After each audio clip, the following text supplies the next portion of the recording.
Hoy el tema indiscutiblemente nacional tiene que ver con la reforma a la salud. ¿Qué está pasando? ¿Qué está ocurriendo? ¿En qué estado está esta reforma y administrativamente en qué proceso va? Pues tenemos en comunicación al senador Carlos Julio González Villa, quien nos va a ayudar a entender esta situación. Senador, buenos días, bienvenido al Sistema INRAE. Un saludo muy especial para usted, Javier, para todo el equipo de trabajo y por supuesto para todos los amables oyentes. Senador, la semana anterior se decía que la reforma a la salud estaba agonizando, pero cuando termina la semana sale un salvavidas y dos representantes a la Cámara, un conservador y uno de la U, logran firmar este documento para que pase a ponencia. ¿Cuál es el estado actual y cómo entender esta situación, esta circunstancia que está ocurriendo? Desde el punto de vista del trámite legislativo, sigue siendo un ambiente caldeado, atravesado por una cantidad de líneas rojas, azules y por la falta de consenso. Lo ideal hubiese sido una socialización antes de llegar al Congreso, no solamente con los partidos políticos, sino sobre todo con los gremios, asociaciones médicas, ligas de pacientes, con los diferentes colegios de las líneas que atraviesan todos los intereses que tienen que ver con la salud y con los protagonistas de la salud. Lamentablemente no se conoció, ni siquiera parte del gobierno conoció la propuesta. Y producto de eso estamos caminando sin instrumentos, en un vuelo muy complejo y en una reforma que toca pues más de 50 millones de colombianos, nos toca a todos, y hay tantas incertidumbres sobre qué es lo que va a pasar con ello.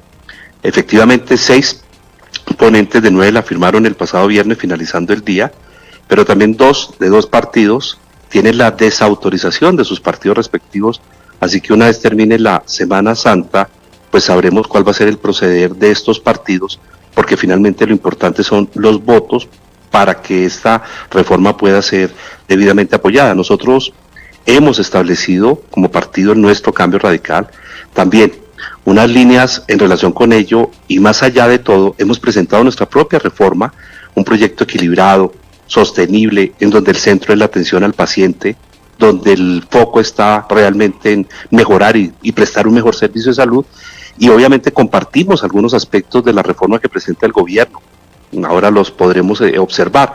Algunos aspectos nos parecen muy interesantes y también compartimos la necesidad de producir una reforma a la salud y de mejorar la salud de los colombianos, pero una reforma tranquila, sostenible, equilibrada, una reforma modulada que permita realmente no acabar con lo construido, sino a partir de las debilidades actuales, también de las fortalezas, construir un modelo que sea a la altura de la dignidad de los colombianos. 6:51 minutos. Mayerly, pregunta para el senador. Sí, senador Carlos Julio. Entonces, en ese orden de ideas, si hay tanta oposición a este documento que entrega la ministra de Salud, entonces el paso de este documento en el Congreso de la República, en el debate, va a ser prácticamente una perdera de tiempo, un desgaste, porque al final, pues si hay tanta oposición, muy seguramente no va a prosperar.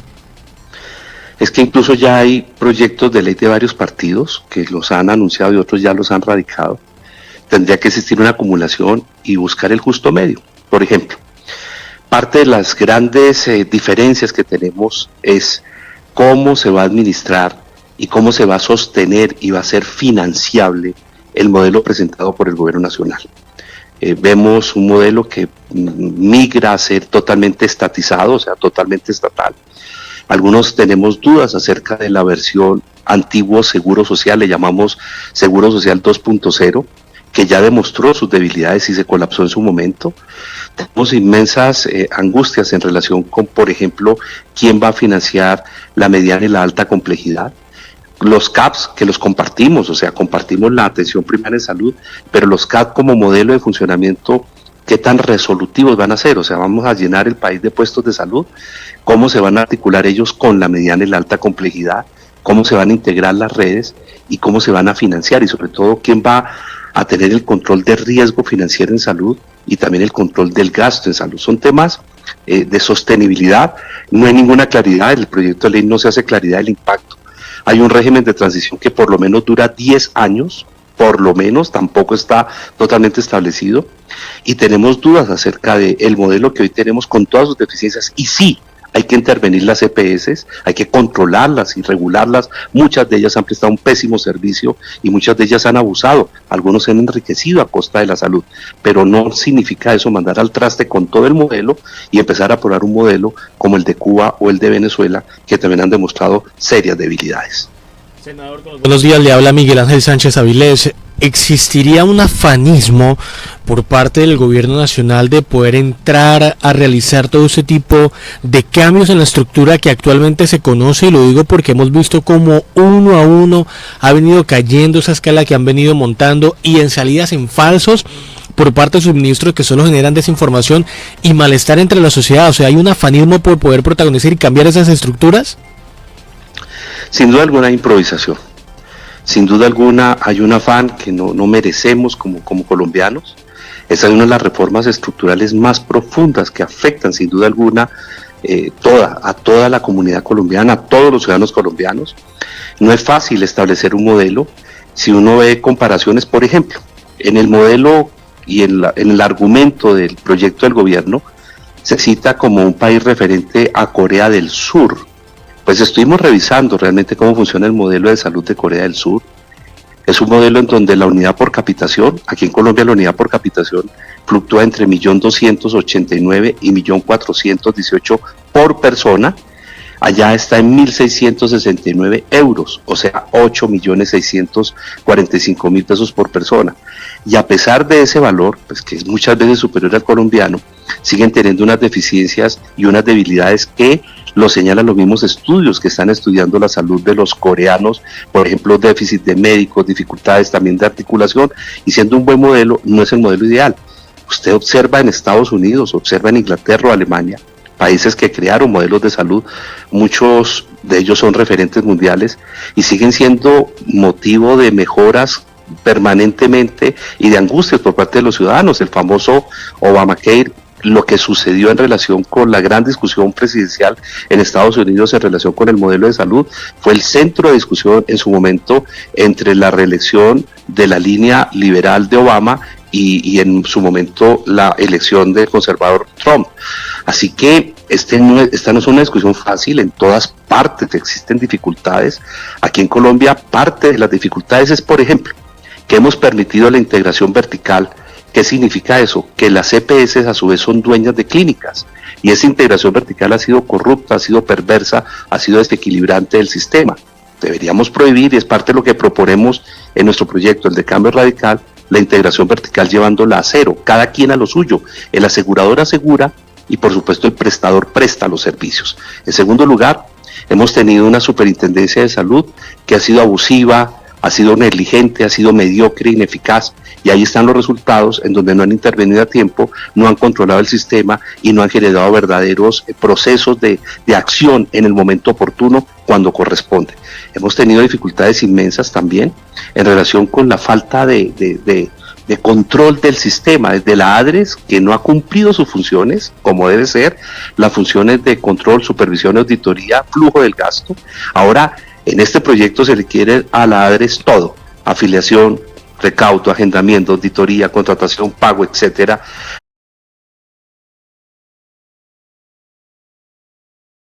O sea, convertirla en una entidad macrocefálica con una debilidad o colapsable fácilmente y pronosticable, que su colapso no demoraría.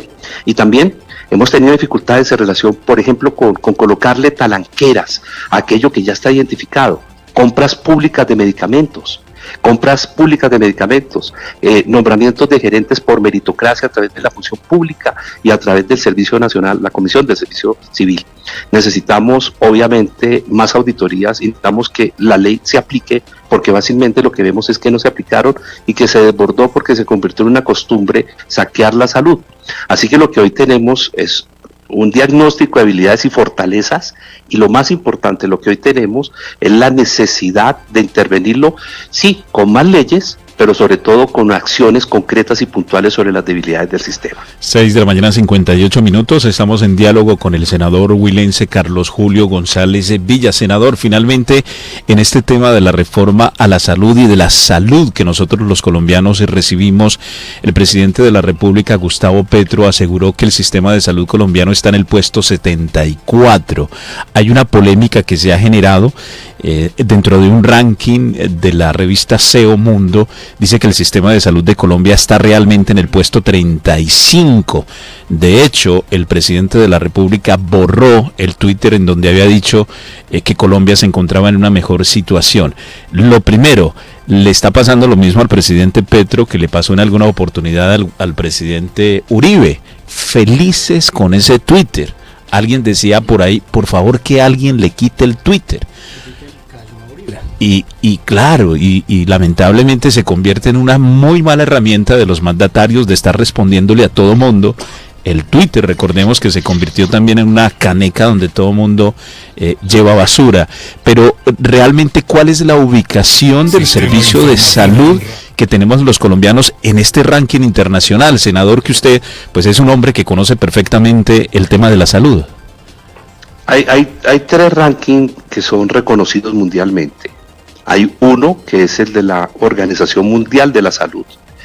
En ese ranking, Colombia está en el puesto 39 entre 191 países que son medidos a través de diferentes variables que tienen que ver con la efectividad del sistema, con la o sea, con que realmente los diagnósticos sean oportunos, la seguridad, la eficiencia, la equidad, la atención centrada en el paciente. O sea, hay una serie de indicadores para medir realmente esa calidad. En este que se citó en relación con el mensaje del presidente, que es el del SEO World Magazine, estamos en el puesto realmente 35.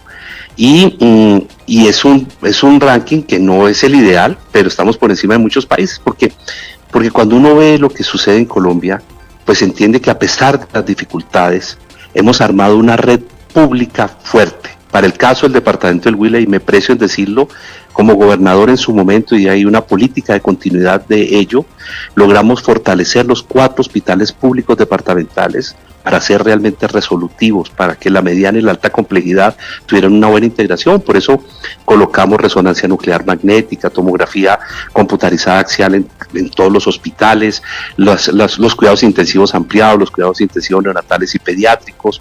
Avanzamos no solamente en materia diagnóstica, sino en materia quirúrgica y en respuesta realmente a la gran complejidad en neurocirugía, en cirugía cardiovascular, o sea, en oncología.